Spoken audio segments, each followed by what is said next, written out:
Baik, Assalamualaikum warahmatullahi wabarakatuh. Selamat pagi kepada siswa kelas 10 MIPA.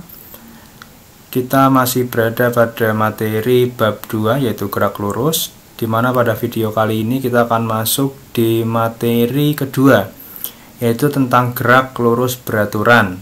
Kemarin kalian sudah mempelajari apa saja besaran-besaran fisis pada gerak lurus yang meliputi perpindahan, jarak, kecepatan, kelajuan, dan percepatan. Kali ini kita akan masuk di pembahasan gerak lurus beraturan. Kita mulai saja dengan konsep apa itu gerak lurus beraturan atau disingkat GLB. GLB adalah gerak benda yang lintasannya lurus dengan kecepatan tetap. Artinya tanpa percepatan, karena kecepatannya tetap, maka tidak ada perubahan kecepatan atau yang disebut dengan percepatan. Bisa saja kita ambil contoh dari GLB, yaitu pada mobil yang bergerak di jalan bebas hambatan atau di jalan tol yang melaju dengan kecepatan konstan. Jadi kecepatannya misalkan 60 km per jam saja. Nah, seperti itu. Biasanya banyak sekali himbauan di jalan tol yang agar menjaga kecepatannya agar selalu stabil atau konstan. Untuk benda yang bergerak dengan kecepatan tetap, kecepatan rata-ratanya sama dengan kecepatan sesaat, karena setiap saat kecepatannya sama, ya, sehingga rata-ratanya pun sama. Kemarin kalian sudah saya singgung dengan tentang kecepatan sesaat, ya. Jadi kecepatan sesaat itu kecepatan pada suatu waktu tertentu, sehingga kalau setiap waktunya sama, maka rata-ratanya pun sama. Next. Sekarang tentang gerak lurus beraturan, kita akan mempelajari grafiknya. Yang pertama ada grafik posisi terhadap waktu. Posisi atau simbolkan S, yaitu pada sumbu Y-nya. Lalu untuk sumbu X-nya itu adalah besaran waktu. Pada grafik ini terlihat menandakan posisi benda yang bergerak dengan GLB. Ini kita bisa lihat posisinya yaitu 10 meter, 20 meter, 30 meter setiap perubahan interval waktu. Atau seperti fenomena yang saya sajikan di gambar seperti ini. Jadi ini adalah posisi, ya, pos. Pada 0 meter dia berada di sumbu koordinat. Lalu ketika pertambahan 1 detik dia berada di posisi 10 meter dan seterusnya 20, 30, 40 seperti itu. Sehingga bisa kita gambarkan grafik miring dengan kemiringan tertentu, grafik lurus dengan kemiringan tertentu seperti itu. Nah, dari sini kita bisa melihat bahwa besarnya kecepatan itu konstan, ya, karena di sini kita bisa dapatkan bahwa benda ini bergerak 10 meter setiap 1 sekon. Itulah makna kecepatan 10 meter per sekon. Next. Selanjutnya saya berikan sebuah grafik. Ini menandakan sebuah pergerakan dari mobil-mobilan. Ini mobil F1. Saya berikan contohnya. Grafiknya ada di sebelah kiri ini. Kalian bisa lihat bersama. Ada grafik perjalanan A, B, C, D, dan E. Oke, mari kita tafsirkan apa maksud dari grafik yang ada di sebelah kiri ini. Kita tahu bahwa sumbu Y itu menandakan posisi. Ingat, ya, posisi S, dan yang sumbu X menandakan selang waktu. Kita tafsirkan grafik ini mulai dari grafik A. Grafik A ini menunjukkan bahwa benda itu bergerak ke kanan, ya, karena ini grafiknya naik.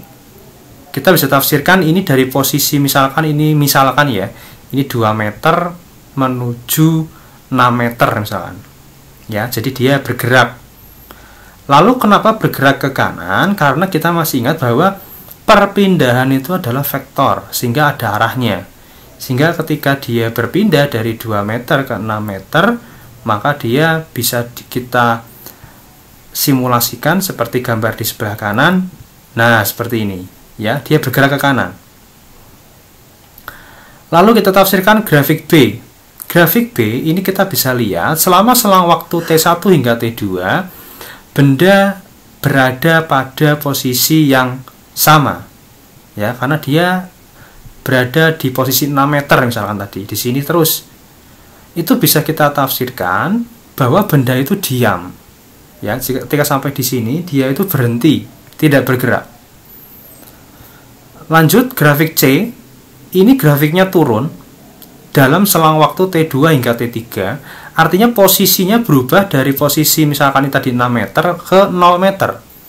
Nah, kalian bisa mengingatnya dengan garis bilangan dari posisi 6 hingga 0. Artinya dia balik. Nah, ini ya, kita tafsirkan gambar yang ini. Jadi grafik C itu dia bergerak ke kiri. Nah, seperti ini. Nah, paham ya? Jadi dari 6 ke 0.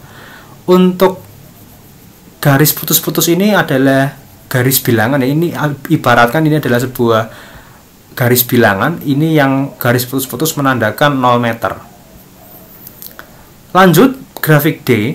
Ini berarti dari 0 meter dia bergerak lagi ke posisi yang negatif di bawah ini ya.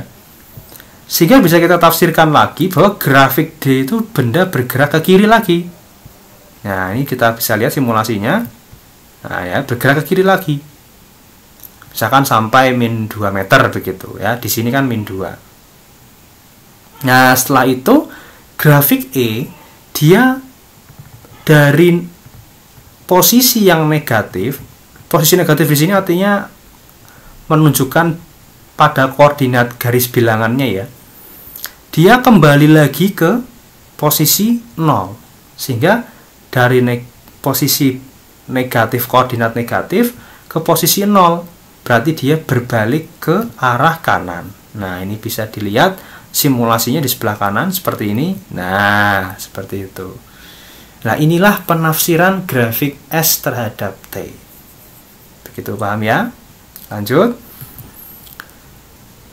Kita juga bisa menafsirkan bahwa kecepatan pada grafik C itu lebih besar saat benda bergerak di grafik D. Kenapa?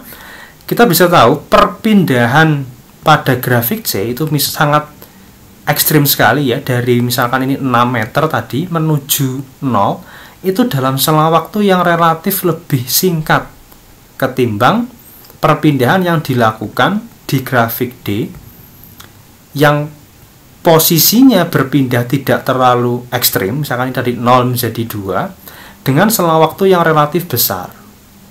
Sehingga kita bisa dapat kesimpulan bahwa semakin miring sebuah grafik, yaitu grafik S dengan T, itu menunjukkan kecepatan yang semakin besar. Oke, paham ya? Nah, itu adalah makna dari grafik S terhadap T atau posisi terhadap waktu. Hubungannya dengan kecepatan. Lanjut. Contoh soalnya. Disajikan sebuah grafik S terhadap T, posisi terhadap waktu, ada pergerakan dua buah mobil A dan B dengan grafik hubungan seperti ini. Nah, bagaimanakah hubungan besar kecepatan kedua mobil tersebut? Kita sudah tahu bahwa semakin miring grafik, itu artinya kecepatan benda semakin besar untuk grafik hubungan posisi dengan waktu ya.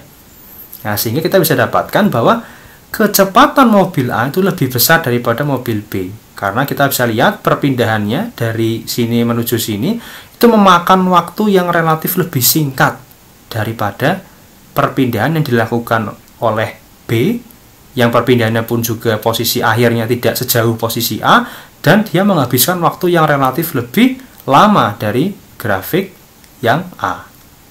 Oke, paham ya? Lanjut. Sekarang untuk grafik kedua, yaitu grafik kecepatan terhadap waktu. Pada GLB, untuk grafik V terhadap T itu adalah konstan, karena kecepatannya adalah tetap.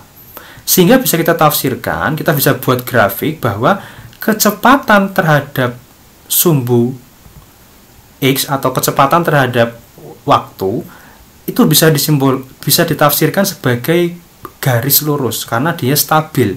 Misalkan ada sebuah benda yang bergerak tadi ya dengan kecepatan 10 meter per sekon. Sehingga untuk selama waktu tertentu ya itu jadi kecepatannya selalu sama 10 terus seperti itu. Nah, sehingga karena kecepatannya 10 terus, maka perubahan atau perpindahan yang dilakukan benda tersebut adalah seperti gambar ini. 10 meter per sekon, berarti dia setiap 1 detik bertambah 10 meter perpindahan yang dilakukan. Berarti 10, 20, 30. Nah, konstan ya. 10, 10, 10, 10. Nah, seperti itu. Sehingga bisa kita simpulkan bahwa untuk GLB, grafik V terhadap T-nya berbentuk garis lurus yang horizontal. Next. Ada contoh yang saya berikan, misalkan ada benda yang bergerak seperti ini pada grafik A dalam selang waktu T0 hingga T1. Kita bisa tafsirkan di sini bahwa benda bergerak ke kanan. Kenapa? Karena dia masih berada dalam kecepatan dengan arah positif. Ingat, kecepatan itu adalah besaran vektor sehingga dia punya arah. Tanda menunjukkan arahnya. Sehingga ketika ada grafik A di sini, ini masih masuk ke dalam tanda positif untuk besaran V, sehingga bisa kita tafsirkan benda A jika grafiknya seperti ini, dia bergerak ke kanan. Next, untuk benda B, kita bisa tafsirkan di sini kecepatannya lebih besar dari yang A, karena dia lebih besar ya, lebih tinggi begitu. Dan dia juga masih bergerak ke kanan, karena V-nya masih bernilai positif. Tetapi bila saya memberikan grafik C, nah ini kita tahu di sini berarti area negatif. Artinya kecepatan bernilai negatif. Sehingga untuk fenomena yang satu dimensi pada sumbu X, maka benda ini yang benda C dia sedang bergerak ke kiri karena V-nya bernilai negatif. Nah, ini kesimpulan yang kita dapatkan ya. Jadi kalau kecepatan, kita ingat itu adalah besaran vektor, ada tandanya, tanda menunjukkan arah. Untuk nanti lebih ke jauhnya, bahwa dalam pergerakan 2 dimensi, nanti ada pembahasan bab 2 dimensi, untuk nilai V, itu bisa positif berarti bergerak ke kanan, negatif ke kiri, atau bisa ke atas atau ke bawah. Kalau ke atas juga positif ya, kalau ke bawah negatif. Kita tafsirkan itu adalah kesepakatan untuk menafsirkan arah pada kecepatan. Next, sekarang kita akan menentukan persamaan pada GLB. Kita berangkat dari grafik V terhadap T. Kita tafsirkan tadi bahwa makna 10 meter per sekon itu artinya benda berpindah 10 meter setiap selang 1 detik. Jadi bentuknya seperti ini ya, tadi sudah berkali-kali ini sudah saya jelaskan. Sehingga bisa kita dapatkan bahwa luas grafik, ya ini ya, luas grafik kalau kalian lihat ini adalah bangun apa? Persegi panjang, panjang kali lebar ya. Kalau kita lihat pada waktu ke 5 detik, maka benda itu telah menempuh jarak sebesar 50 meter ya, atau bisa kita cari dengan panjang kali lebar ya, 5 dikali 10, 50 meter. Sehingga luas grafik itu juga menandakan perpindahan benda. Atau bisa kita dapatkan untuk persamaan umumnya, yaitu S sama dengan V kali T, di mana S itu bisa perpindahan atau jarak dan V bisa kecepatan atau kelajuan. Kalian sudah belajar di materi pertama tentang besaran-besaran fisis, perbedaan antara perpindahan dengan jarak dan juga kecepatan dengan kelajuan. Itu merupakan besaran yang berbeda. Seperti itu ya. Kalian bisa buka lagi materi pertama tentang perpindahan, jarak, dan kecepatan kelajuan. Tetapi untuk simbolnya sama. Oke, lanjut. Contoh soal selanjutnya, ada 2 nomor seperti ini. Kalian bisa menyimak sendiri bahwa ini yang pertama adalah mencari perpindahan yang dilakukan. Kita bisa menggunakan persamaan S sama dengan V kali T. Tinggal dikali saja, kita temukan perpindahannya 2400 meter.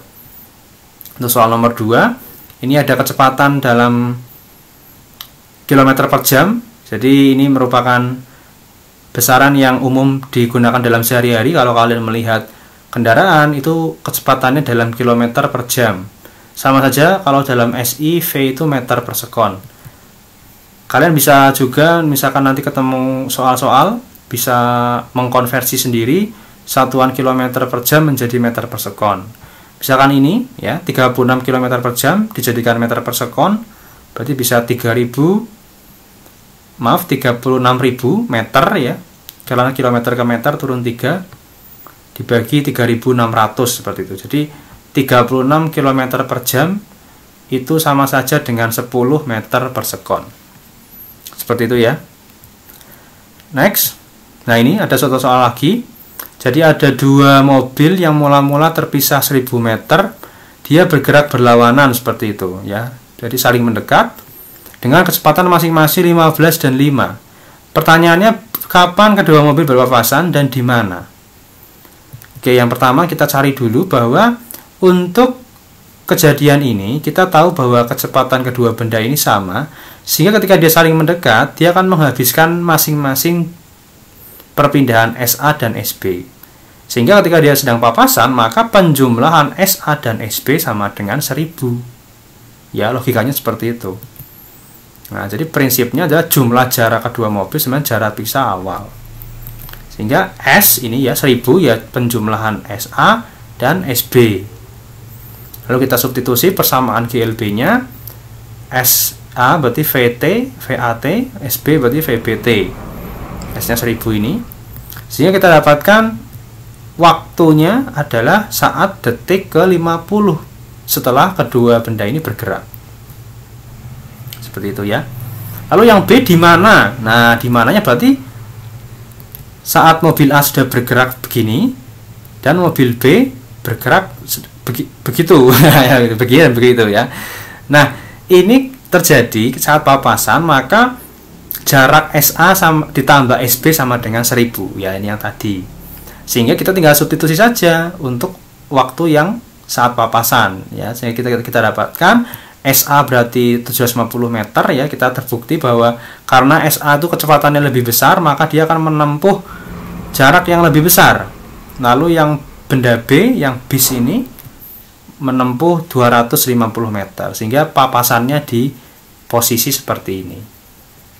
Oke, paham ya? Silakan dipahami kembali materi ini tentang gerak lurus beraturan.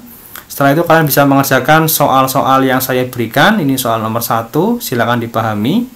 Ini adalah soal kontekstual di mana kalian harus bisa memecahkan sebuah masalah tentang ganti oli ya, pada mobil ya. Ini nomor 1, silakan kerjakan dengan caranya ya. Dan ini nomor 2. Nah, kalau nomor 2 ini kejadiannya bukan papasan tapi menyalip. Nah, silakan kalian gunakan konsep GLB-nya dan dikerjakan dengan baik, difoto dan diupload di daring fisika kita. Baik, terima kasih. Ini materi tentang gerak lurus beraturan. Selamat belajar, semoga sehat selalu. Terima kasih. Assalamualaikum warahmatullahi wabarakatuh.